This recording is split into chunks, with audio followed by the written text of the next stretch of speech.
Hi everybody and welcome.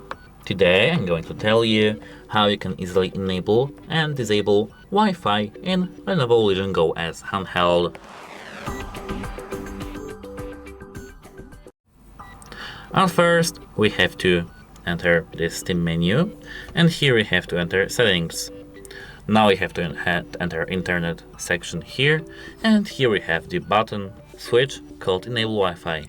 We can tap the switch to disable Wi-Fi, and here to enable the Wi-Fi back we have to tap on this switch again.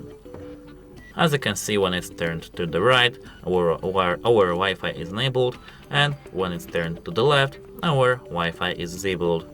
And that's it. Thanks for watching, don't forget to like and subscribe, and goodbye!